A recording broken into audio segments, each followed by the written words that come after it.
So, hi everyone, welcome to Sridhar CC. Today we'll discuss the second shift NTPC GS memory based questions. Okay, let's see the first question for today's lab. First question చూడండి ఒకసారి. So what is the full form of ATM? So ఈ question banking related question అండి. So ATM గురించి full form ఏంటి అని అడిగారు. So very simple question. ATM అంటే అందరికీ తెలిసిందే కదా, అందరూ వాడేదే. So every one have the ATM cards. So ATM యొక్క ఫుల్ ఫామ్ ఏంటి అంటే, చాలా మంది దీన్ని ఆటోమేటిక్ టెల్లర్ మిషన్ అనుకుంటుంటారు, but actually this is automated teller machine అని చెప్తాం. Automated teller machine is a meaning of this ATM. And let's see the one more question. We can see the for another for few more questions about banking. So banking లో ఇంకొన్ని question చూద్దాం. If suppose is asking about MSME, so MSME గురించి అడిగితే we have to say that is micro small medium enterprises అని చెప్పండి. And what is the meaning of EMI? So EMI full form ఏంటి? EMI full form is you can say equated monthly installments అవుతాయి. So this is equated monthly installments. What is the meaning of CASA? CASA అంటే full form ఏమవుతుంది? Current account and saving account is considered as CASA అని చెప్తాం. So what is the full form of RAFA? RAFA RAFA అంటే full form ఏమవుతుందంటే అంటే recurring account and fixed account is considered as a RAFA కిందకి మాట్లాడతాం. And what is the full form of NEFT అని అడిగితే ఏం చెప్తారండి? NEFT full form is National Electronic Fund Transfer is the meaning of NEFT. And what is called as a RTGS? RTGS అంటే meaning ఏమవుతుంది? Real Time Gross Settlements is the meaning of RTGS. And what is the full form of IFSC? IFSC full form ఏమి అడిగితే Indian Financial System Code అని చెప్పండి. Indian Financial System Code. And what is the full form of NPA? NPA అంటే full form ఏంటి? Non performing assets అంటాం. NPA means non performing assets. And what is the full form of, and one more point is what is the full form of IMPS? IMPS full form ఏంటంటే Immediate Payment System అంటాం. Then what is the full form of MMID? MMID full form is mobile money identifier. ఇవన్నీ banking related అబ్రివేషన్సే, mobile money identifier. So what is the full form of MICR? MICR code full form ఏంటంటే magnetic ink character recognition అంటాం. That is MICR. What is the full form of a PAN? PAN PAN full form is permanent account number. Permanent account number is the meaning of PAN కిందకి మాట్లాడతాం అనమాట. Then ఇలా బ్యాంక్స్లో చాలా రకాల full forms ఉంటాయండి. And very very important, what is the full form of UPI? So currently we are using everyone. UPI means Unified Payment Interface is considered as a UPI based applications కిందకి మాట్లాడతాం అనమాట. Okay, then what is the full form of BHIM? Bhim. Bhim full form ఏంటంటే Bharat interface for money అంటాం. Bharat interface for money. And very very important point, what is the full form of NPCI? National payment corporation of India is the meaning of NPCI అంటాం. ఓకేనా? These are the few questions related to banking. ఎందుకంటే బ్యాంకింగ్లో ATM గురించి అడిగారు కాబట్టి then ఇంకా వాటికి సంబంధించిన కొన్ని పాయింట్స్ గురించి మనం మాట్లాడాల్సి వస్తుంది. ఓకేనా? That's why I said these are the some abbreviations for banking point of view. Let's see the have the second question. Second question ఏంటంటే ఇది క్రికెట్ రిలేటెడ్ క్వశ్చన్. 1983లో జరిగిన క్రికెట్ వరల్డ్ కప్ ఏదైతే ఉందో, so 1983 cricket world cup India has one. India గెలిచింది కదా. So opponent ఎవరండి అంటే West Indies. So వెస్టిండీస్ని ఓడించి మనం గెలవడం జరిగింది. సో ఈ టైంలో who was a person was acted as a the captain for Indian team? ఎవరండి? కపిల్ దేవే కదా. So every one will know the answer should be Kapil Dev. అలాగే 2019లో క్రికెట్ వరల్డ్ కప్, 2011లో క్రికెట్ వరల్డ్ కప్లో ఇండియాని గెలిచింది. 2011 క్రికెట్ వరల్డ్ కప్ జరిగింది కదా. So at the time of 2011 cricket world cup who was the Indian captain అంటే we know the person should B Mahindra Singh Dhoni is acting as a captain అంటాం. అపోనెంట్లు ఎవరున్నారు? అపోజిట్ టీమ్ ఏది అంటే శ్రీలంక అని చెప్తాం. సో 2015లో జరిగిన క్రికెట్ వరల్డ్ కప్ ఏదైతే ఉందో దీంట్లో ఆస్ట్రేలియా న్యూజిలాండ్ కంట్రీకి మధ్యలో జరిగింది. Australia is a winner, then New Zealand country is a runner అని మాట్లాడతాం. సో 2019, ఓకేనా, 2019 the cricket world cup is between England and న్యూజిలాండ్కి మధ్యలో జరిగింది. ఓకేనా? So here the which country has considered as a winner కిందకి మాట్లాడతాం అంటే England country is considered as a winner కిందకి మాట్లాడతాం. And next point is we can say, next point ఏంటంటే 2023లో జరిగిన క్రికెట్ వరల్డ్ కప్ ఎక్కడ జరగబోతుంది? 2023. So 2023 cricket world cup is going to host the country is considered as a India only. So 2011లో India గెలిచింది. 2015లో గెలిచిన కంట్రీ ఏది అంటే ఆస్ట్రేలియా అంటాం. 2019 దట్ ఈస్ ఇంగ్లాండ్, తెలిసిందే కదా. 2023లో క్రికెట్ వరల్డ్ కప్ ఎక్కడ జరగబోతుందండి అంటే the answer should B India అని చెప్తాం. ఇండియాకి ఇప్పటి వరకు 2 సార్లు వరల్డ్ కప్ వచ్చిందని మన అందరికీ తెలిసిందే కదా. Let's see the next question ఒకసారి చూడండి. What is the full form of EVM? So EVM యొక్క ఫుల్ ఫామ్ ఏంటి అని అడుగుతున్నారు. సో ఇది ఒక ఎలక్ట్రానిక్ ఓటింగ్ మిషన్ కాబట్టి, so what is the full form of EVM? Electronic voting machine. This is used to for making, it is used to casting their votes only. So vote వేయడం కోసం use చేసే machine కదా ఇది. That is EVM గురించి మాట్లాడతాం. అలాగే ఎకనామిక్స్లో ఇంకొన్ని ఫుల్ ఫామ్స్ మాట్లాడదాం. What is the full form of FDA? So FDA యొక్క ఫుల్ ఫామ్ ఏంటండి అంటే ఫారెన్ డైరెక్ట్ ఇన్వెస్ట్మెంట్స్ అనేవి ఎఫ్డిఏస్ అవుతాయి. So what is the full form of ECB అంటే మీనింగ్ ఏమవుతుందంటే that is external commercial borrowing is the full form of ECBs అంటాం.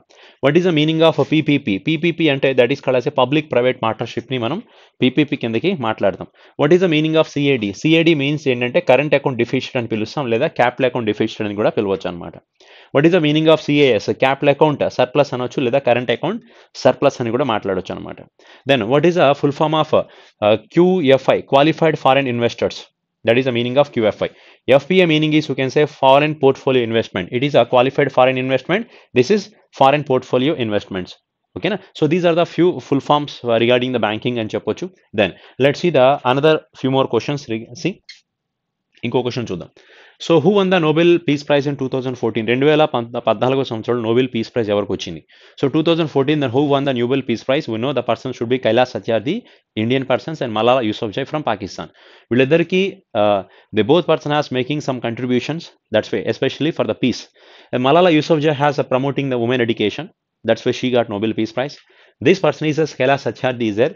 This person is promoting the children's safety అనమాట. అంటే బచ్పన్ బచావో అనే ఒక ఆందోళన క్రియేట్ చేశారు. బచ్పన్ బచావో అనే ఒక ఎన్జిఓని రన్ చేయడం జరిగింది. సో ఆ పర్సన్ రన్ చేసిన ఈ కాంపెయిన్కి గాను ఈ పర్సన్కి నోబెల్ పీస్ ప్రైజ్ ఇవ్వడం జరిగిందని చెప్తాం. We know this person is Indian person, Malala is from Pakistani persons అని చెప్తాం. ఇది 2014లో అండి. ఎందుకంటే ఈ మధ్యకాలంలో మీరు అబ్జర్వ్ చేశారో లేదో, ఎస్పెషల్గా క్వశ్చన్స్ మొత్తం నోబెల్ పీస్ ప్రైజ్ మీద ఎక్కువగా అడుగుతున్నారు. ఎందుకండి అంటే నోబెల్ పీస్ ప్రైజ్ అంటే ఇస్తే ఒక పర్సన్కు లేదా ఇద్దరికి ఇస్తారు. సో చాలా సింపుల్గా గుర్తుపెట్టుకోవచ్చు కాబట్టి అలాంటి క్వశ్చన్స్ ఎక్కువగా అడగడం జరుగుతుంది. సో ఆల్మోస్ట్ ఇది ఈ question I think it's third time repeat చేయడం క్వశ్చన్ అవుతుంది. అలాగే 2015లో నోబెల్ ప్రైజ్ ఎవరికి వచ్చింది? 2016లో నోబెల్ పీస్ ఎవరికి? 2017 ఎవరికి? 2018 ఎవరికి? 2020లో 1920 ఎవరికి ఇచ్చిందో చూద్దాం. So already 2014 I said. 2015 that is తునిషియాకి సంబంధించిన ఒక ఆర్గనైజేషన్కి ఇవ్వడం జరిగింది. That is Tunisian national dialogue quartet. This is one of the organizations in the Tunisia country that is got the award in 2015. So 2016 who got the award? Colombia కంట్రీకి సంబంధించిన president ఎవరైతే ఉన్నారో జాన్ మాన్యువల్ శాంతోస్ అనే పర్సన్కి రావడం జరిగిందని చెప్తాం. John Manuel Santos has got award in 2016. So who does the 2017? This is international campaign on abolition of nuclear weapons. This is a Geneva based organisation. ఇది జెనీవా కంట్రీ అంటే Geneva based. Geneva means it's a Switzerland based organisation. ఇది Switzerland country కిందకు వస్తుంది. It is a based of Switzerland only. So that organization is located in Geneva. Geneva is belongs to Switzerland. So that organization name is ICAN and International Companion on Evaluation of Nuclear Weapons కిందకి మాట్లాడతాం. So next one is 2018. So ఈ question already ఇంతకు ముందు అడిగారు. So who received the Nobel Peace Prize in 2018 అని అడిగారు కదా. That is Danius Mukwege and Nadia Murad. She is from the Iran country. This Danius Mukwege is a Czech Republic country. వీళ్ళిద్దరికి 2018లో రావడం జరిగింది. And ఈజిప్ట్కి సంబంధించిన ఇథోపియా ప్రెసిడెంట్ ఎవరైతే ఉన్నారో that is away Ahmed అనే పర్సన్కి 2019లో వచ్చారు. ఈ క్వశ్చన్ కూడా రిపీట్ అయింది, ఈ క్వశ్చన్ కూడా కంప్లీట్ అయింది. అండ్ 2015 క్వశ్చన్ ఇంకా అడగలేదు. 2015 రాలేదు, 2016 కూడా ఇవ్వలేదు, 2017 రాలేదు. ఆల్రెడీ 2020 అడగడం జరిగింది. World Food Programme has got in 2020. Maybe next దాంట్లో మీ స్లాట్లో మేబీ నోబెల్ పీస్ మీద క్వశ్చన్స్ అడిగితే ఒక్కసారి 2015 ఒకసారి చూసుకోండి, అలాగే 2017, దాంతోపాటు 2016 అండ్ 17 అనమాట. ఈ మూడు ఒకసారి చూడండి. ఎందుకంటే 2018 అడిగేశారు, 19 అడిగేశారు, 20 అడిగారు, 15 కూడా అడగడం జరిగింది. మేబీ అప్కమింగ్లో ఈ మూడింటి మీద క్వశ్చన్స్ రావడానికి స్కోప్ ఉంటుంది. ఓకేనా? That is 15 Tunisian national dialogue quartet and 16 John Manuel Santos. Then 2017 is ICAN, International Companion on Evaluation of Nuclear Weapons. Yeah, let's see the next question. So which Indian state does a Madhubani art was originate from? So ఏ స్టేట్లో జనరల్గా Madhubani art అనే ఒక paintings అని చెప్పొచ్చు. ఈ art ఏ స్టేట్లో బాగా ఫేమస్ అండి అంటే we can say this art is very famous in Bihar state అని చెప్తాం. సో ఫాగు చౌహాన్ అనే పర్సన్ బీహార్కి గవర్నర్ కింద యాక్ట్ చేస్తున్నారు. Nitish Kumar is current acting as a chief minister of Bihar గురించి మాట్లాడతాం. And one more point, Bihar state very very famous one national park is available. That is Valmiki national park అంటాం. So Valmiki national park is very famous national park that is located in Bihar. So Bihar the capital we know that is Patna గురించి మాట్లాడతాం. Patna is in the river bank of Ganga river. Patna అనేది గంగా రివర్కి ఒడ్డున ఉందని చెప్తాం. At the same way ఇంకొక విషయం ఏంటంటే this Patna we have one of the famous international airport is available. That is called as that is JP Narayan. That is Jayaprakash Loknayak Jayaprakash Narayan. Loknayak Jayaprakash Narayan international airport. Jayaprakash, or we can say JP. ఓకేనా. Loknayak Jayaprakash Narayan international airport is this is belongs to that is Bihar only. ఓకేనా. సరే next question ఒకసారి చూద్దాం. The next one. So when did the non cooperation movement was started? So non cooperation movement గురించి ఇది ఒక question, ఇది ఒక 6వ 7వ అడగడం జరిగిందండి. So already so many times we repeated this question. So non cooperation movement ఎప్పుడు స్టార్ట్ అయిందంటే 1920 ఆగస్ట్ 1వ తారీఖున నాన్ కోఆపరేషన్ మూవ్మెంట్ అనేది స్టార్ట్ అయింది. దేనికి ఎందుకైంది? సో జలీల్వాలా బాగ్ మ్యాసక్రీ ఏదైతే జరిగిందో దాని మీద ఆ జరిగిన ఇన్సిడెంట్స్కి అగెనిస్ట్గా సో ఈ నాన్ కోఆపరేషన్ మూవ్మెంట్ని మహాత్మా గాంధీ గారు స్టార్ట్ చేశారని చెప్తాం.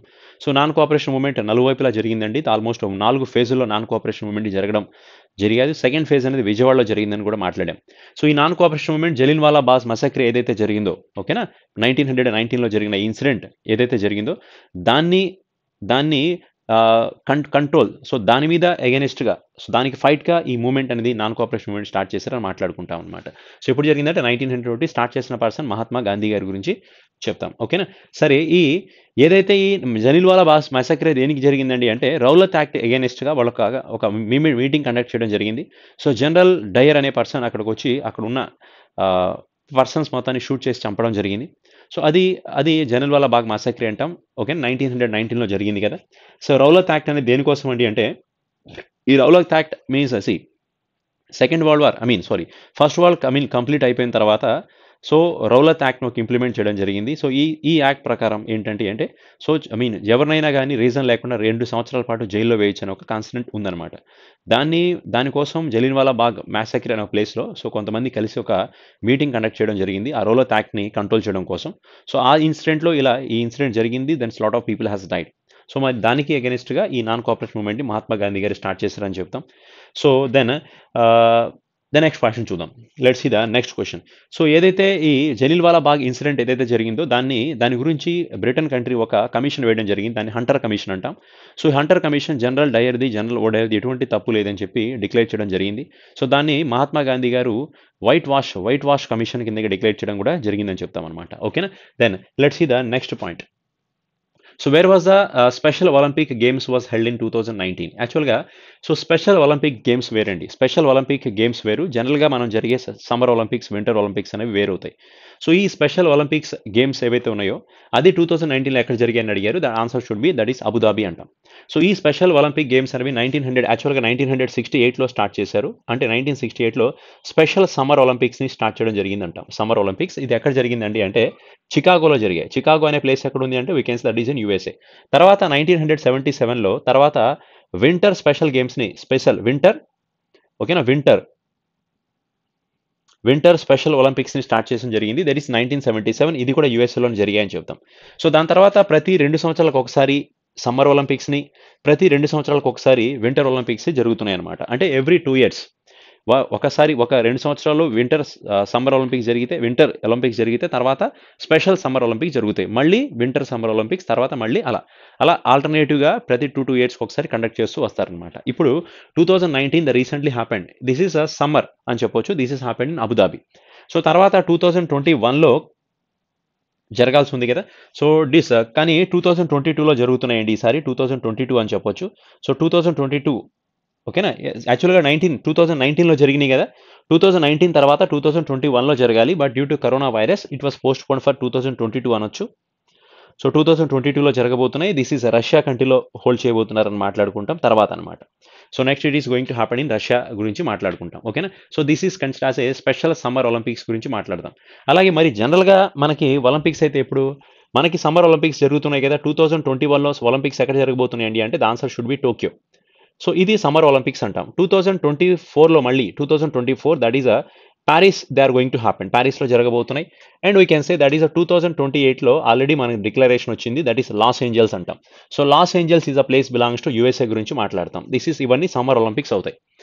అసలు ఒలింపిక్స్ అనేది స్టార్ట్ అయింది 1896లో స్టార్ట్ చేశారు. దట్ ఈస్ ఎథెన్స్ అనే ప్లేస్లో ఫస్ట్ ఒలింపిక్స్ అనేది జరిగాయని చెప్తాం. ఎథెన్స్ అనే ప్లేస్లో ఫస్ట్ ఒలింపిక్స్ అనేది జరిగాయి. మరి వింటర్ ఒలింపిక్స్ గురించి మాట్లాడినప్పుడు వింటర్ ఒలింపిక్స్ అంటాం కదా. సో ఇది యాక్చువల్గా 1924లో వింటర్ ఒలింపిక్స్ని స్టార్ట్ చేశారు. అప్పటి నుంచి ప్రతి 4 సంవత్సరాలకు ఒకసారి జరుగుతున్నాయి. మరి 2022లో వింటర్ ఒలింపిక్స్ అనేది ఎక్కడ జరగబోతున్నాయండి అంటే 2022లో చైనా కంట్రీ కండక్ట్ చేయబోతుంది. 2022. So 2026 winter Olympics are they, that is in Italy. ఓకేనా. So this is going to happen Montreal అనే ప్లేస్ అనమాట. ఇటలీ దగ్గర ఈ ఒలింపిక్స్ అనేది జరగబోతుంది. దట్ ఈస్ 2026 అని మాట్లాడతాం. 22లో ఎక్కడండి అంటే ద ఆన్సర్ షుడ్ బి చైనాలో మాట్లాడతాం అనమాట. So this is summer and winter Olympics అవుతాయి. ఇప్పుడు ఈ అడిగిన క్వశ్చన్ వేరండి. స్పెషల్ ఒలింపిక్ గేమ్స్ అన్నారు. దీనికి సంబంధం లేదు. That is different. This is different అంటాం. ఓకే, సరే. నెక్స్ట్ క్వశ్చన్ చూడండి ఒకసారి. Let's see the next bit. So what is the world name of WTO? So world trade organization ఏదైతే ఉందో, సో ఈ వరల్డ్ ట్రేడ్ ఆర్గనైజేషన్స్ యాక్చువల్గా స్టార్ట్ అయింది 1995లో స్టార్ట్ చేశారు. కానీ అంతకంటే ముందు వరల్డ్ ట్రేడ్ ఆర్గనైజేషన్స్ ఇంకో పేరు కూడా ఉండేది.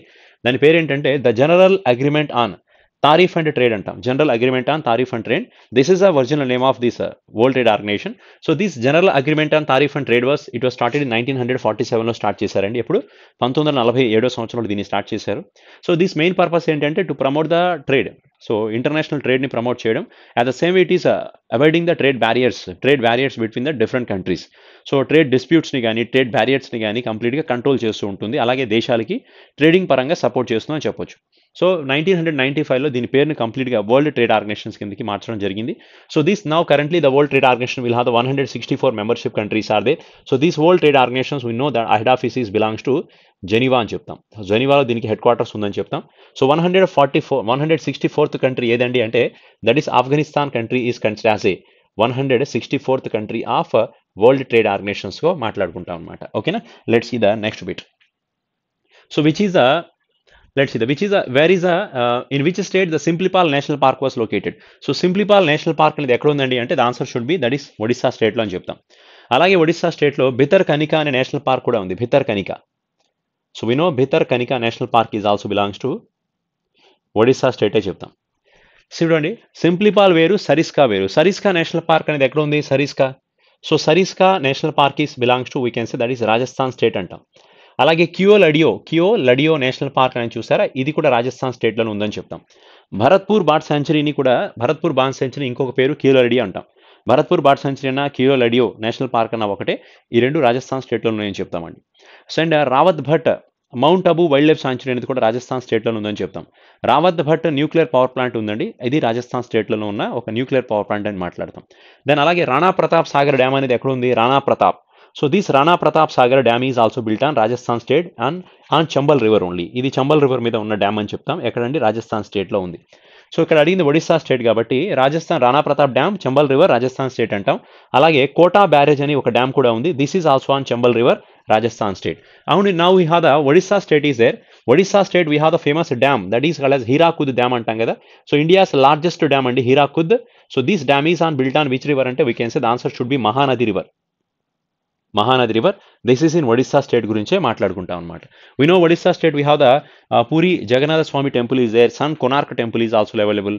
లింగరాజ టెంపుల్ అనేది కూడా ఒడిస్సా స్టేట్లోనే ఉన్నాయని మాట్లాడుకుంటాం. ఓకేనా, let's see the another point about next question చూడండి. So when was the Rowlatt act was passed? ఇది ఆల్రెడీ చెప్పాను కదా. రౌలత్ యాక్ట్ అనేది 1919 మార్చి మంత్లో వచ్చింది. సో ఈ యాక్ట్లోనే ఏ రీజన్ లేకపోయినా 2 సంవత్సరాలు జైల్లో ఇచ్చని చెప్పింది ఇదే కదా. సో ఫస్ట్ వరల్డ్ వార్ జరిగిన తర్వాత రౌలత్ యాక్ట్ ఇంప్లిమెంట్ చేశారు. దీనికి అగైనెస్ట్గానే జలియన్వాలా బాగ్ మ్యాసక్రే జరిగింది. ఆ మూమెంట్కి తగ్గట్టే నాన్ కోఆపరేషన్ మూమెంట్ 1920లో స్టార్ట్ చేశారని చెప్తాం. సో ఆల్రెడీ రౌలత్ యాక్ట్ గురించి మనకి చాలాసార్లు రిపీట్ అయిందండి question. Okay, let's see the next question చూద్దాం. సో బ్రహ్మ సమాజ్ అనేది ఎప్పుడు స్టార్ట్ చేశారు? ఎవరు స్టార్ట్ చేశారంటే we know the person should be. Brahmo Samaj అయితే స్టార్ట్ చేసింది రాజా రామ్మోహన్ రాయ్ అంటాం. దయానంద సరస్వతి స్టార్ట్ చేసింది ఆర్య సమాజం గురించి మాట్లాడతాం. సో బ్రహ్మ సమాజ్ స్టార్ట్ చేసింది ఎవరండి అంటే that person is Raja Rammohan Roy. So this person has started this Samaj in 1828 August 20న స్టార్ట్ చేశారు. ఎక్కడ స్టార్ట్ చేశారండి అంటే the answer should be Kolkata. So అది కలకత్తాలో ఈ బ్రహ్మ సమాజ్ అనేది స్టార్ట్ అవ్వడం జరిగింది. దెన్ అలాగే ఇంతకుముందు ఆత్మీయ సభ అనేది కూడా సేమ్ మన రాజరామ్మోహన్ రాయ్ గారి స్టార్ట్ చేయడం జరిగింది. ఆత్మీయ సభ స్టార్ట్ చేశారు సేమ్ టైం. అలాగే ఈ బ్రహ్మ సమాజ్ని కూడా స్టార్ట్ చేయడం జరిగిందని చెప్తాం. తర్వాత అండ్ ఇప్పుడు చూడండి 1829లో ధర్మసభ అనే ఒక మూమెంట్ కూడా స్టార్ట్ చేశారు. 1829లో ధర్మసభ అని స్టార్ట్ చేశారు. This is not by Raja Rammohan Roy start చేసింది కాదది. అండ్ చూడండి, మరి రాజా రామ్మోహన్ రాయ్కి ఉన్న కొన్ని బిరుదులు ఏంటండి? What are the titles are there for Raja Rammohan Roy? We know the person is a pioneer of new India అని పిలుస్తారు. ఫాదర్ ఆఫ్ మోడర్న్ ఇండియా అని కూడా పిలుస్తారు. And he's also called as a Raja అనే టైటిల్ కూడా ఉంది. Pioneer of new India, father of modern India, the Raja. So ఇవన్నీ కూడా రాజా రామ్మోహన్ రాయ్కి ఉన్న టైటిల్స్ అని చెప్తాం. And what are the and Raja Rammohan Roy Sati సహగమనాకి ఎగెనిస్ట్గా fight చేసిన పర్సన్ అని చెప్తాం. సతీ సహగమనాకి ఎగెనిస్ట్గా ఫైట్ చేసిన పర్సన్ ఎవరండి అంటే రాజా రామ్మోహన్ రాయ్. దెన్ లెట్ చూడండి నెక్స్ట్ వన్ చూడండి. రాజా రామ్మోహన్ రాయ్ రాసిన బుక్స్ ఏంటంటే the guide to the peace and happiness. This is the book of Raja Rammohan Roy. The gift to the monotheist. Gift to monotheist అనే బుక్ కూడా రాజా రామ్మోహన్ రాయ్ రాసిన పుస్తకమే. అండ్ నెక్స్ట్ వన్ ఈ see what are the news papers Raja Rammohan Roy has run. ఇతను run చేసిన news papers ఏంటంటే Mirat Akbar is one of the news paper. Next one is Sambad Kaumudi అనేది ఇంకొక న్యూస్ పేపర్. ఈ రెండు న్యూస్ పేపర్స్ రన్ చేసిన పర్సన్ ఎవరంటే రాజా రామ్మోహన్ రాయ్ అని చెప్తాం అనమాట. ఓకేనా. See guide to peace and happiness is a book. Gift to monotheist this is one book. Next one titles news paper Mirat Akbar, Sambad Kaumudi అనే న్యూస్ పేపర్స్ని ఆయనే రన్ చేశారండి. ఓకేనా. Let's see the next bit. ఈ పాయింట్ చూడండి. జనరల్గా మనం ఎప్పుడైనా గ్లోబ్ మీరు అబ్జర్వ్ చేస్తుంటారు కదా.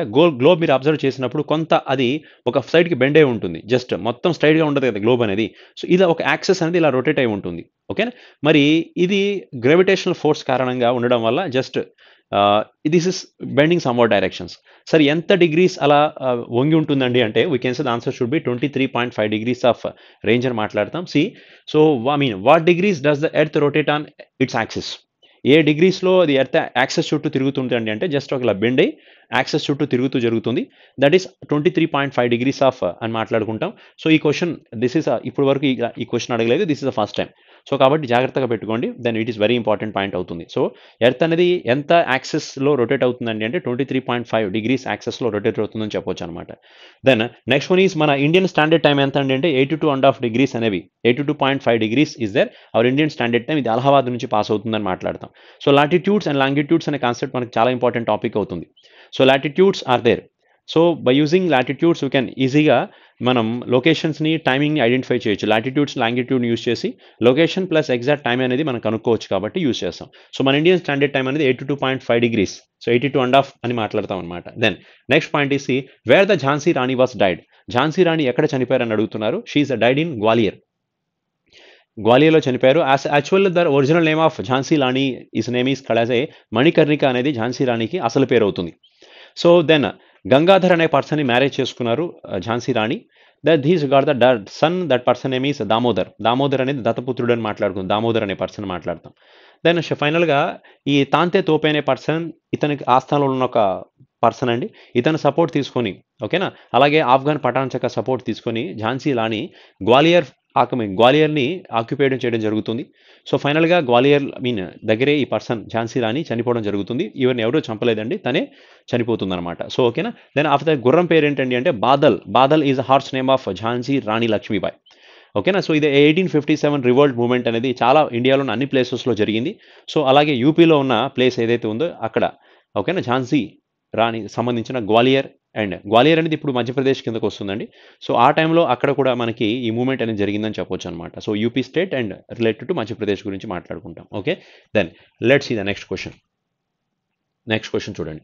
So when was the first sounding rocket launched in India. So ఇండియాలో ఫస్ట్ సౌండింగ్ రాకెట్ ఎప్పుడు లాంచ్ చేశారని అడుగుతున్నారు. ద సౌండింగ్ రాకెట్ అనేది ఫస్ట్ 1963లో లాంచ్ చేయడం జరిగింది. ద విక్రమ్ సారాభాయ్ లాంచ్ చేశారు ఈ సౌండింగ్ రాకెట్ని.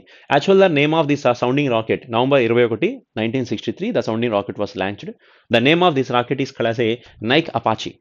అపాచీ అంటే ఇదేదో బైక్ పేరు కాదండి. Nike Apache is the sounding rocket sounding rocket name only. This is inaugurated by the person is Vikram సారాభాయ్ని దీన్ని లాంచ్ చేయడం జరిగిందని చెప్తాం. ఎప్పుడండి అంటే 1963లో మాట్లాడుకుంటాం అనమాట. దెన్ ఓకేనా. సరే నెక్స్ట్ వన్. దాని తర్వాత ఇస్రో సెటప్ చేశారు. దెన్ ఇస్రో సక్సెస్ఫుల్గా చాలా శాటిలైట్స్ని రీసెంట్లో స్పేస్లో పంపించింది. చంద్రయాన్ 1 అవ్వచ్చు, చంద్రయాన్ 2 కానీ. సో ఇట్ ఈస్ ఒక హిస్టారికల్ మొత్తం సక్సెస్ఫుల్ ఈవెంట్స్ ఇస్రో కండక్ట్ చేసిందని చెప్పొచ్చు అనమాట. Okay. Then father of Indian space we know Vikram Sarabhai.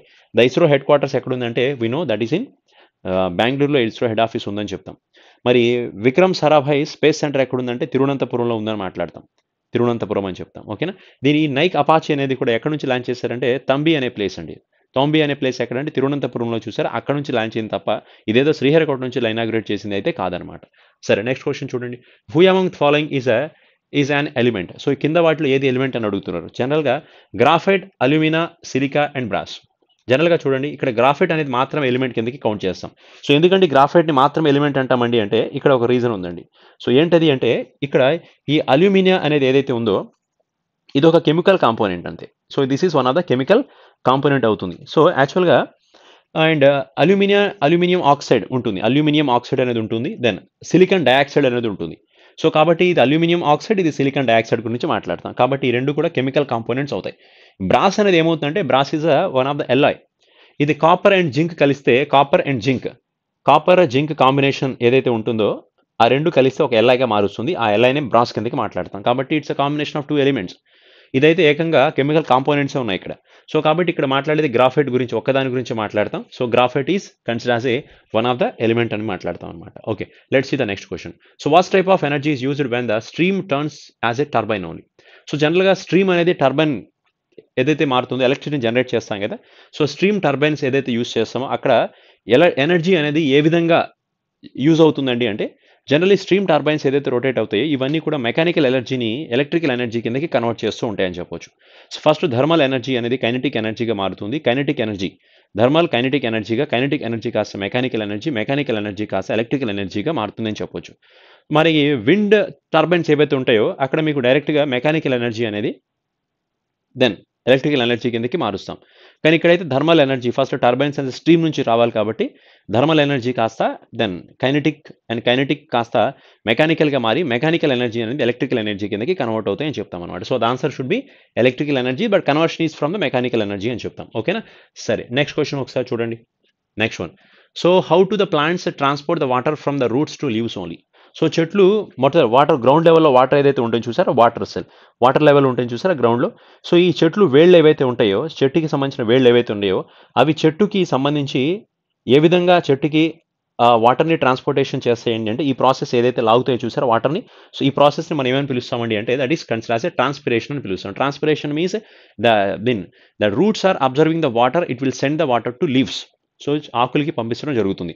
ఇలా ఆకులకి వచ్చిన తర్వాత ఏమవుతుందంటే సన్ రేస్ అనేవి దీని మీద పడడం వల్ల, ఆకుల మీద పడడం వల్ల ఇక్కడ నుంచి క్లోరోఫిల్స్ ఇవన్నీ కూడా కార్బన్ డైఆక్సైడ్తో రియాక్షన్ జరిగి ఫోటోసింథసిస్ ప్రాసెస్ జరుగుతుంది.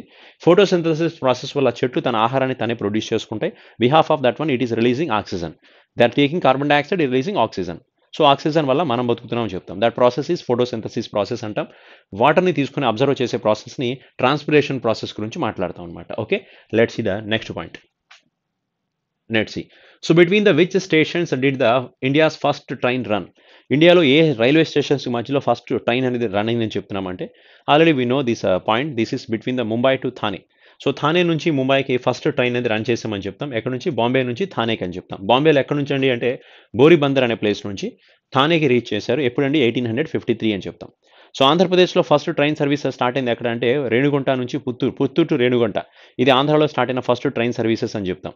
ఇదైతే ఇండియాలో ఫస్ట్ అండి. That is Bombay to Thane 1857లో మాట్లాడతాం అనమాట. Okay, let's see the next question.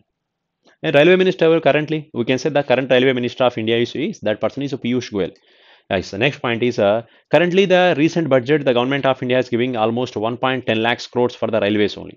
Then let's see the next bit చూడండి. Then how much time does the GPS satellites orbit on the earth only? అంటే ఏమన్నాడు ఇక్కడ? GPS ఉపగ్రహం భూమిని ఎంత సమయం కక్షలో ఉంచుతుంది.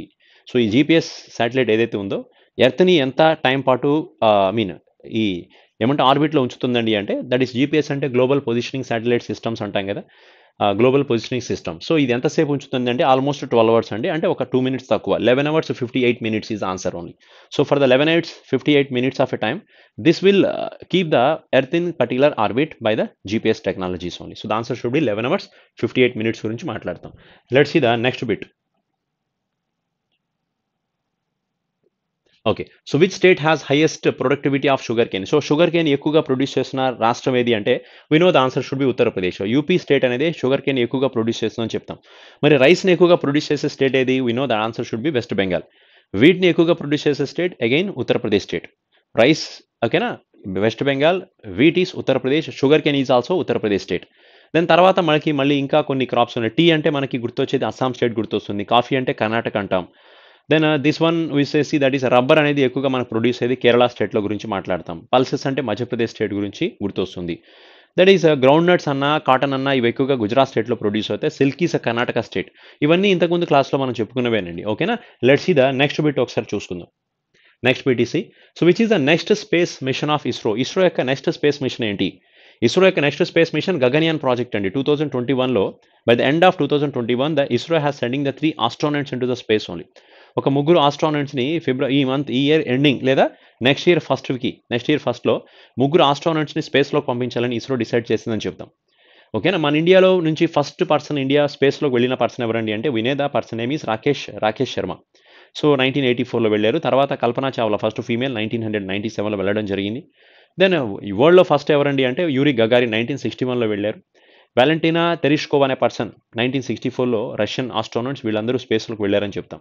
నీల్ ఆల్మస్ట్రాంగ్ అనే పర్సన్ వెళ్ళింది మూన్ మీదకి అని చెప్తాం. ఈ పర్సన్ వెళ్ళింది ఎప్పుడు ఎక్కడికండి అంటే మూన్ మీదకి వెళ్ళారు. Remaining all persons are went on that is a space only. సరే, ఇప్పుడు ఇది ఒక గగన్యాన్ ప్రాజెక్ట్ అనేది స్పేస్ మిషన్ అంటే ముగ్గురు ఆస్ట్రోనట్స్ని స్పేస్లో పంపించి హ్యూమన్స్ని స్పేస్లోకి పంపించే ప్రోగ్రామ్ అని చెప్తాం. తర్వాత 2022లో మన ఇస్రో ఆదిత్య L1 అనే ప్రాజెక్ట్ని లాంచ్ చేయబోతుంది. ఆదిత్య L1 తర్వాత 2024లో మంగళయాన్ 2 అనే ప్రాజెక్ట్ని మళ్ళీ మార్స్ మీదకి పంపించబోతున్నారు. ఇలా చాలా అప్కమింగ్ ఈవెంట్స్ ఉన్నాయని చెప్తాం. మరి 2020లో ఇస్రో వాళ్ళు రీసాట్-1 రాడార్ ఇమేజ్ శాటిలైట్ సిస్టమ్ని స్పేస్లోకి పంపించారు. తర్వాత EOS system earth observatory satellite సిస్టమ్ని పంపించారు. తర్వాత COEM that is a communication శాటిలైట్ని పంపించారు. తర్వాత GSAT జియో సింక్రనైజ్ శాటిలైట్ని కూడా ఇస్రో వాళ్ళు స్పేస్లోకి పంపించడం జరిగింది. ఇవన్నీ ఇస్రో యొక్క మైలురాయిలు అండి. ఇవన్నీ కూడా చాలా very greatest information we can have from the ISRO.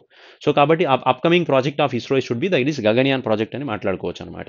Then next point is you can see so which state plant has started with the collaboration with రష్యాతో కలిసి ఏ ప్లాంట్ని స్టార్ట్ చేశారండి అంటే దట్ ఈస్ స్టీల్ పవర్ ప్లాంటే. The answer should be Bhilai steel plant. Bhilai steel plant ఎక్కడ ఉంది? వినో that is answer should be ఛత్తీస్గఢ్లో ఉందండి. ఎస్పెషల్లీ దుర్గ్ డిస్టిక్లో ఉందంట. It is collaborated with Russia only. అలాగే the next one is we can say Rourkela steel plant ఏదైతే ఉందో Rourkela steel plant is there. So this is collaborated with Germany అని చెప్తాం. ఈ పవర్ ప్లాంట్ జర్మనీ కొలాబరేషన్తో స్టార్ట్ చేశారని చెప్తాం. This is in Orissa state. Durgapur steel plant ఉంది కదా, Durgapur. So this Durgapur steel plant is collaborated with UK. ఇది యూకే కొలాబరేషన్తో కట్టిందని చెప్తాం. చూడండి, ఇప్పుడు ఈ బిలాయ్ స్టీల్ ప్లాంట్ కానీ, రూర్కేలా స్టీల్ ప్లాంట్ కానీ, దుర్గాపూర్ స్టీల్ ప్లాంట్ కానీ ఈ రెండు కూడా సెకండ్ 5-year ప్లాన్లోనే స్టార్ట్ చేశారు. Second 5-year plan. So what is the duration of second 5-year plan? 1956 నుంచి 1961లో స్టార్ట్ చేశారని చెప్తాం. After then one more steel power plant అయితే that is called as Bokaro. So Bokaro steel plant ఉంది చూసారా, this is also collaborated with ఇది USSR కొలాబరేషన్తోనే జరిగిందండి. బొకారో స్టీల్ ప్లాంట్ అంటాం. So this Bokaro steel plant is built on the which 5-year plan అంటే this is an third 5-year ప్లాన్లో మాట్లాడతాం. Third 5-year plan అంటే 1961 నుంచి 1966 అంటాం కదా. ఈ పవర్ ప్లాంట్ స్టార్ట్ అయింది బొకారో అనేది 1964లో స్టార్ట్ చేశారు. That is in Jharkhand state అంటాం. Where it is there in Jharkhand state అంటాం. So Vizag steel plant is also collaborated with USSR. Vizag steel plant కూడా యుఎస్ఎస్ఆర్ కొలాబరేషన్తోనే స్టార్ట్ చేశారు. బట్ 1971లో దానికి ఫౌండేషన్ పడిందని చెప్తాం అనమాట. ఇలా న్యూక్లియర్ పవర్ ప్లాంట్స్ కాకుండా వీళ్ళు స్టీల్ పవర్ ప్లాంట్లు అడుగుతున్నారు. ఆ స్టీల్ ప్లాంట్స్ ఏవైతే ఉన్నాయో వాటిని ఎవరి సపోర్ట్తో కన్స్ట్రక్షన్ చేశారని అడగచ్చు, లేదా ఏ 5-year ప్లాన్లో కన్స్ట్రక్షన్ చేశారని కానీ అడగచ్చు అనమాట. సో 3 స్టీల్ ప్లాంట్లు అయితే సెకండ్ 5-year ప్లాన్ అవుతుంది. ఈ బొకారో స్టీల్ ప్లాంట్ అయితే that is a third 5-year ప్లాన్లో మాట్లాడుకుంటాం. ఓకేనా. Let's see the next question. Next point C. So when the Morley-Minto reforms was passed, Morley-Minto reforms ఎప్పుడు జరిగిన క్వశ్చన్ అడుగుతున్నారు. ద ఆన్సర్ షుడ్ బి 1909 అంటాం. ఇక్కడ మింటో అనే పర్సన్ గవర్నర్ జనరల్ అవుతారు. He is a governor general or viceroy of India. ఈ Morley అనే person he is a secretary general of India. So Indian secretary general ఎవరంటే Morley-Minto అనే person he's consider as a viceroy of India అని consider చేస్తాం. వీళ్ళిద్దరు కలిపి create చేసిన reforms అవి కాబట్టి మింటో మార్లో రీఫార్మ్స్ అని కూడా పిలుస్తాం. Communal reforms, father of communal reforms or Minto is consider as a father of communal reforms గురించి మాట్లాడతాం కదా. ఇప్పుడు పాయింట్ ఏంటంటే వీళ్ళు ఏం చేశారంటే ముస్లిమ్స్కి సపరేట్ ఎలక్ట్రోడ్స్ని ఇంట్రొడ్యూస్ చేసిన పర్సన్స్ వీళ్ళే. ముస్లిమ్స్కి సపరేట్ ఎలక్ట్రోడ్స్ సిస్టమ్ స్టార్ట్ చేసింది, ప్రపోజ్ చేసిన పర్సన్ ఎవరంటే the person is Morley-Minto reforms only they proposed. అలాగే ఇక్కడ లెజిస్లేటివ్ అసెంబ్లీని ఇంటీరియర్ లెజిస్లేటివ్ అసెంబ్లీ కిందకి పేరు మార్చారు. ద ఫస్ట్ ఎగ్జిక్యూటివ్ కౌన్సిల్ మెంబర్స్ని కూడా అపాయింట్ చేసింది ఇక్కడేనని చెప్తాం.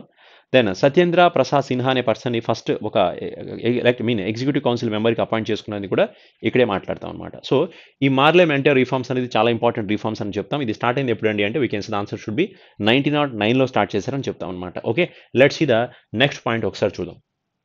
Next BTC. So what is the cultivation of fruits and vegetables? So fruits and vegetable cultivation ఏమని పిలుస్తారండి అంటే we can say that is horticulture. It's a cultivation of fruits and vegetables. అలాగే pisciculture it's a cultivation of fishes. Apiculture అనేది ఏదైతే ఉందో ఇది honey bees అంటాం. ఓకేనా? హనీ బీస్కి ఎపికల్చర్ గురించి మాట్లాడతాం.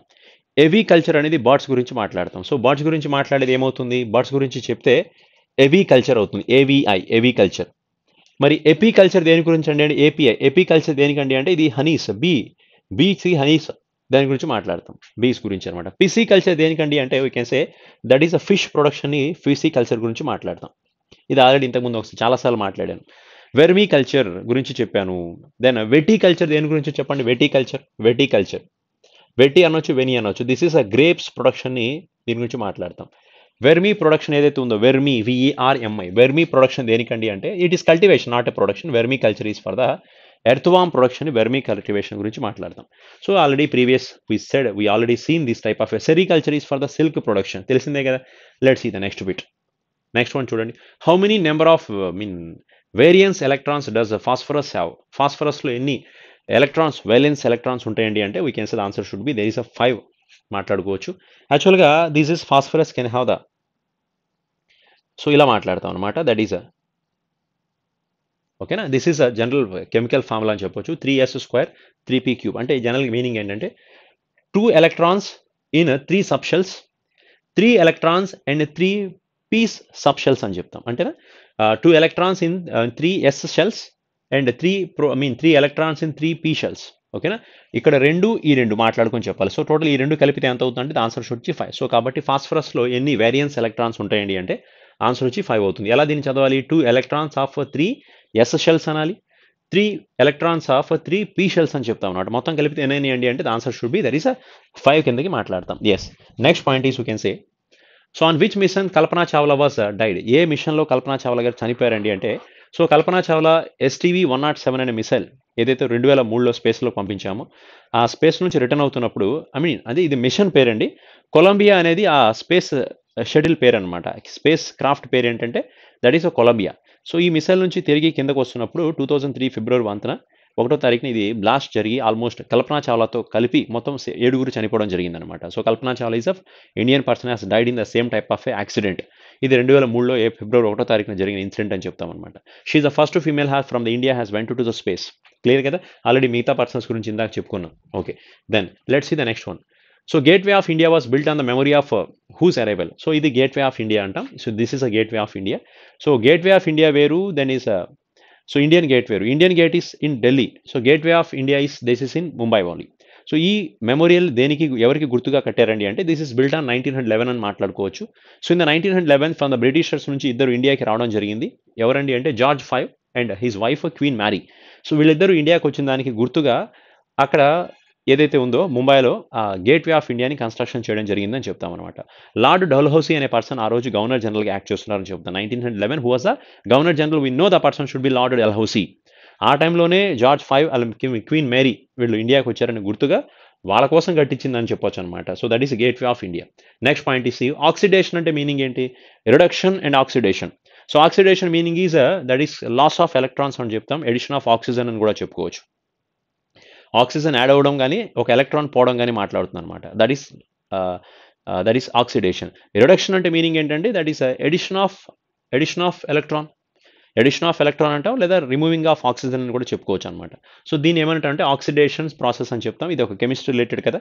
దాని ఆక్సిడేషన్ అండ్ రిడక్షన్ గురించి చెప్పుకోవచ్చు అనమాట. ఆక్సిడేషన్ అంటే మళ్ళీ చెప్తున్నా లాస్ ఆఫ్ ఎలక్ట్రాన్స్, రిడక్షన్ అంటే ఎడిషన్ ఆఫ్ ఎలక్ట్రాన్స్ అవుతుంది. Okay, clear. Yeah, let's see the next bit.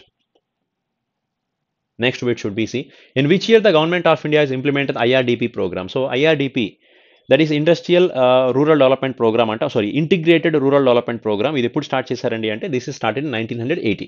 So integrated rural development అంటే it is especially for the rural development program. పేరులోనే కనబడుతుంది కదా, for making development of rural areas. So ఒక విలేజ్ని develop అవ్వాలి అంటే one rural area should be developed. ఎలా ఉంటుందండి అంటే దట్ ఈస్ రోడ్ కన్స్ట్రక్షన్స్ అవ్వచ్చు, డ్రింకింగ్ వాటర్ ఫెసిలిటీస్ కానీ, శానిటేషన్స్ అవ్వచ్చు. So these all are provided properly. That is considered as a integrated rural development program కిందకి మాట్లాడతాం. And now the point should be this integrated rural development program has implemented in which 5-year plan అని అడగొచ్చు. ఏ 5-year ప్లాన్లో దీన్ని launch చేశారండి అంటే we can say the answer should be the 6th 5-year plan అని చెప్తాం. 6th 5-year plan. జనరల్గా ఫస్ట్ 5-year ప్లాన్ డ్యూరేషన్ ఎప్పుడు 1951 నుంచి 1956 అనేది ఫస్ట్ 5-year ప్లాన్ అంటాం. The second 5-year plan is we know that is 1956 to 1961 is a second 5-year plan. So third 5-year plan is 1966 to 1971 is the third 5-year plan అంటాం. Let's see the fourth 5-year plan is there. ఇది 3 years post phone అయింది కదా. అంటే ఇక్కడ 1966 నుంచి 1969 వరకు ఒక plan post phone చేశారు. దీన్ని ఏమని పిలుస్తారండి అంటే this is called as a plan holiday. ఇంతకుముందు క్లాస్లో చెప్పాను ప్లాన్ హాలిడే ఎగ్జామ్లో చాలా ఇంపార్టెంట్ అండి. ప్లాన్ హాలిడే ఎప్పుడండి అంటే దాని డ్యూరేషన్ చెప్పండి. 1966 నుంచి 69 అంటాం. తర్వాత ఫోర్త్ ప్లాన్ ఎప్పుడు స్టార్ట్ అయిందండి అంటే 1969లో స్టార్ట్ చేశారు. 1974 వరకు జరిగింది.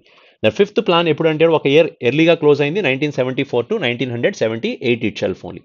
ఇప్పుడు చూద్దాం 1978 నుంచి 1980 వరకు దీన్ని ఏమని పిలుస్తారండి అంటే దిస్ ఇస్ రోలింగ్ ప్లాన్. అంటే ఇక్కడ కూడా ప్లాన్ అనేది జరగలేదు. The plan was postponed. Plan అనేది పోస్ట్ పోన్ అయింది. తర్వాత ఇది ఫిఫ్త్ ప్లాన్ అయిపోయింది కదా. సిక్స్త్ ప్లాన్ ఎప్పుడు స్టార్ట్ అయింది? Sixth plan was started in 1980 నుంచి 1985 వరకు 6th 5-year ప్లాన్ ఉంది. సో ఈ 6th 5-year ప్లాన్లో ఏదైతే 1980 ఉందో ఇక్కడ ఇంటిగ్రేటెడ్ రూరల్ డెవలప్మెంట్ ప్రోగ్రామ్ని స్టార్ట్ చేయడం జరిగింది for development of rural areas అని చెప్తాం. అలాగే ఎగ్జామినేషన్స్లో ఇంకొన్ని క్వశ్చన్స్ అడగొచ్చు మిమ్మల్ని. ఎలా అండి అంటే సో అగ్రికల్చర్ డెవలప్మెంట్ అనేది ఏ 5-year ప్లాన్ యొక్క టార్గెట్ అనేది అడగొచ్చు. అగ్రికల్చర్ డెవలప్మెంట్ అనేది ఏ 5-year ప్లాన్లో పెట్టిన టార్గెట్ అండి అంటే we can say first 5-year plan the target should be then agricultural development. So industrialization is a target of second 5-year plan. Industrialization target అని second 5-year ప్లాన్లో అంటాం. So which is the most failure plan అని అడిగితే ఏం చెప్తారు? Most failure plan ఏదండి అంటే the answer should be లేదా మోస్ట్ వాస్టర్డ్ ప్లాన్ ఏది అంటే the answer should be third 5-year plan. Garibi Hatao అనేది ఏ ప్లాన్లో స్టార్ట్ చేశారండి అంటే Garibi Hatao the program has initiated in which plan means we can say that is a fifth 5-year plan. Sorry that is a fifth 5-year plan. The Garibi Hatao program has initiated removal of poverty అని చెప్తాం. So ఏ 5-year ప్లాన్లో which 5-year plan the first phase of nationalization was happened. First phase of బ్యాంకుల్ని ఎప్పుడు nationalize చేశారండి అంటే we can say the answer should be that is we can say fourth 5-year ప్లాన్లో banks nationalisation అని చెప్తాం.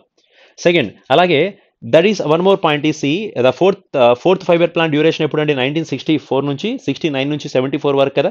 అలాగే sixth 5-year ప్లాన్లో second phase of nationalisation కూడా జరిగింది. సో ఇది కూడా సెకండ్ ఫేజ్లోనే జరిగింది. ఐ మీన్ సిక్స్త్ 5-year ప్లాన్లోనే second phase of nationalization 6 banks nationalize చేసింది సెకండ్ ఫేజ్లోనే. The first phase of nationalization total 14 banks are nationalized we know already. అలాగే ఎల్పిజి రిఫార్మ్స్ని లిబరలైజేషన్, ప్రైవేటైజేషన్, గ్లోబలైజేషన్ రిఫార్మ్స్ని ఏ ప్లాన్లో స్టార్ట్ చేశారండి అంటే that is 8th 5-year plan అంట. దట్ ఈస్ 1992 నుంచి 1997లో మాట్లాడుకుంటాం అనమాట. ఓకేనా. అలాగే మన్రేగా అనే program Mahatma Gandhi national rural employment guarantee act అనే ప్రోగ్రామ్ స్టార్ట్ అయింది ఎప్పుడండి అంటే we know that is 11th 5-year plan అని మాట్లాడుకుంటాం. దట్ ఈస్ 2007 to 2007 అవుతుందన్నమాట. Okay sorry this is 10th 5-year plan కదా ఇది. This is 10th 2002 to 2007. 11th 5-year plan అంటే 2007 నుంచి 2012 గురించి మాట్లాడతాం. ఇప్పుడు స్టార్ట్ అయింది ఏ ప్లాన్లో అంటే 10th 5-year ప్లాన్ టైంలో మనకి మన్రేగా అనే ప్రోగ్రామ్ని స్టార్ట్ చేశారు. Mahatma Gandhi national rural employment guarantee act అనేది. Through this program the government of India has given the 100 days of a working program. ఇది అందరికీ తెలిసిందే కదా. Let's see the next bit. Which article says India is a secular. So ఏ article ఇండియాని secular గురించి మాట్లాడుతుంది? Secular అంటే ఏమంటామంటే లౌకికవాదం అంటాం కదా. జనరల్గా ఏంటి ఇక్కడ so all religion peoples are equal. అందరూ కూడా సమానమే. ఎవరికైనా ఏ రిలీజన్స్ అయినా ఫాలో అయ్యే హక్కు ఉంటుందని చెప్పేది సెక్యులరిజం గురించి మాట్లాడుకుంటాం. సో మనకి ఈ రిలీజన్స్ గురించి మాట్లాడే ఆర్టికల్స్ ఏమవుతాయండి అంటే especially the article 25 to 38. So this is right to freedom of religion గురించి మాట్లాడతాం కదా. This is one of the fundamental right. We have the total initially we have the 7 fundamental rights ఉన్నవి. దాంట్లో right to ప్రాపర్టీని fundamental రైట్గా తీసేసి legal right కిందకి మార్చారు. That is included in article 300A of Indian constitution, Part 12 of Indian Constitution. That is we know. Remaining 6 fundamental rights are the right to freedom, right to equality అంటాం, right to freedom గురించి మాట్లాడతాం, right against exploitation గురించి చెప్తాం, తర్వాత right to freedom of religion గురించి మాట్లాడతాం, cultural education right గురించి మాట్లాడతాం. ఓకేనా. దెన్ కాన్స్టిట్యూషనల్ రెమెడీస్ గురించి మాట్లాడతాం. సో ఇలా మనకి మొత్తం ఎన్ని రైట్స్ ఉన్నాయండి అంటే దెర్ ఆర్ టోటల్ 6 రైట్స్ ఉన్నాయి. దాంట్లో రైట్ టు ఈక్వాలిటీ అనేది right to equality is there. This is equality. This is article 14 నుంచి 18 వరకు రైట్ టు ఈక్వాలిటీ గురించి మాట్లాడతాం. So right to freedom or personal liberty అనేది ఆర్టికల్ 19 నుంచి 22 అనేది మాట్లాడుకుంటాం. సో 23 and 24 ఆర్టికల్స్ ఏవైతున్నాయో రైట్ అగైనెస్ట్ ఎక్స్ప్లోయిటేషన్ గురించి మాట్లాడుకుంటాం. సో 25th నుంచి 28th వరకు మాట్లాడేది ఏది అంటే రైట్ ఫ్రీడమ్ ఆఫ్ రిలీజియన్ అని మాట్లాడితే 25th నుంచి 28th వరకు మాట్లాడతాం. So 29 and 30 articles are they are especially saying about దేని గురించి మాట్లాడితే ఏంటి అండి ఈ రెండు. That is a cultural and educational rights గురించి మాట్లాడతాం. Cultural and education right. This is 29 and 30. So article 31 దేని గురించి అవుతుందండి అంటే we know this is consider as a right to property అవుతుంది, తీసేసాం. రైట్ టు 32 ఏమవుతుందంటే రైట్ టు కాన్స్టిట్యూషనల్ రెమెడీస్ అంటాం. Constitutional remedies are they. This is article 32 గురించి మాట్లాడతాం. సో 1, 2, 3, 4, 5, 6, 7 రైట్స్ ఉన్నాయి కదా. సో దీంట్లో ఈ ఆర్టికల్ 32ని తీసేసి దీన్ని ఫండమెంటల్ రైట్ని కాస్త లీగల్ రైట్ కిందకి మార్చాం. రిమైనింగ్ వాటి గురించి మాట్లాడతాం. సో ఇప్పుడు సెక్యులర్ గురించి మాట్లాడారు కాబట్టి it is all religions are same అని మాట్లాడుకుంటాం కాబట్టి దట్ ఈస్ ఆర్టికల్ 25 నుంచి 38 గురించి మాట్లాడతాం. So these all are called as a fundamental rights. So fundamental rights we are barring from which country constitution అంటే we can say that is USA country constitution. Fundamental rights are representing article 12 to article 35 of Indian Constitution. It is representing part 3 of Indian Constitution. ఇది Indian constitution part 3లో include అయి ఉంటుందని చెప్తాం. Let's see next bit. Next question is which of the following is not which of the following is odd man out. ఈ రెండిట్లో ఈ నాలుగిట్లో odd man out అదే చెప్పండి. So keyboard, mother board, hard disk and CD ROM ఇవన్నీ కూడా జనరల్గా memory based papers అని చెప్తామండి. జస్ట్ మెమరీ రిలేటెడ్ అవుతాయి, ఇంటర్నల్గా ఉండేవి అనమాట. రామ్ అవ్వచ్చు, RAM is also there. Next one ఈ CD హార్డ్ డిస్క్ అవ్వచ్చు, తర్వాత మదర్ బోర్డ్ కానీ. సో కీబోర్డ్ అనేది రిలేటెడ్ కాదు కాబట్టి we can say the keyboard is one of the hardware. It is out side ఉంటుంది కాబట్టి we can answer should be keyboard గురించి మాట్లాడుకోవచ్చు. Let's see next question should be C. So what causes cardiac diseases. Cardiac disease అంటే దేనికి related అండి? ఇది heart disease కదా. The cardiac disease అంటే దేనికి రిలేటెడ్ అంటే it is related to heart అని చెప్తాం. సో ఇక్కడ built up the fatty plaques. Fatty అనేది ఫ్యాట్నెస్ అనేది పెరగడం వల్ల ఫ్యాటీ ప్లాక్యూస్ ఇన్ ఆర్టరీస్, ఏదైతే ఆర్టరీస్లో ఫ్లాటీ ప్యాక్యూస్ అనేది ఉండడం వల్ల ఏమవుతుంది అంటే we can getting heart attacks. Walls block అయితేనే కదా హార్ట్ అటాక్ వచ్చేది. మనకి బాడీలో ఉండే ఆర్టరీస్ ఏవైతే ఉన్నాయో ఈ 4 వాల్స్ కనుక ఈ వాల్స్ ఏవైతే ఉంటాయో, ఈ ఆర్టరీస్ అనేవి ఏవైతే ఉంటాయో అవి కనుక బ్లాకేజ్ జరిగినప్పుడు హార్ట్కి బ్లడ్ పంపింగ్ అనేది జరగదు కాబట్టి హార్ట్ అటాక్స్ అనేది ఎక్కువగా వస్తాయి. So this is considered as a cardiac disease గురించి మాట్లాడతాం. So what is the cardiac diseases? We can say that is called as a heart attacks అంటాం. Then let's see the last question for today's session, that is called as a which organization has contributing sustainable development in India. So ఏ organization sustainable development గురించి మాట్లాడుతుందండి అంటే we can say the organization is considered as Niti Aayog. So this Niti Aayog actually started in 2015. ఇది 2015లో start చేశారని తెలుసు. We know the Niti Aayog was replaced with planning commission. So this Niti Aayog will have the total 17 sustainable development goals. దీంట్లో ఎన్ని goals మీద target చేశారండి అంటే there are total 17 sustainable development goals are there. So India have to achieve the 17 sustainable development goals by 2030 only. 2030 సంవత్సరం వచ్చేటప్పటికి they put a target of 15 years. 15 సంవత్సరాల లోపు 2015లో స్టార్ట్ చేశారు కదా, by 2030 by the next 15 years they have to achieve the 17 goals. So వాటిలో education ఉంది, poverty అవ్వచ్చు, ఎంప్లాయ్మెంట్ అవ్వచ్చు, ఇలాంటి మొత్తం ఒక 17 టార్గెట్స్ని క్లైమేట్ చేంజ్ అవ్వచ్చు, ప్రొటెక్షన్ చేయడం కానీ. So these are the total 17 targets are there in the sustainable development goals. So this is initiated by the Niti Aayog only. Now NITI Aayog start చేసింది ఎప్పుడో రాశాం కదా, it is planning commission replace చేసింది. Niti Aayog chairman is we know that person is the prime minister, his is Narendra Modi. The vice chairman of Niti Aayog is Rajiv Kumar and CEO of Niti Aayog is considered as Amitabh Kant అనే person CEOగా act చేస్తున్నారని తెలిసిందే. So this is story about today's session. So alage malli tomorrow session again we will discussing about the second shift GS memory based questions. Okay na? Then thank you very much. Good night.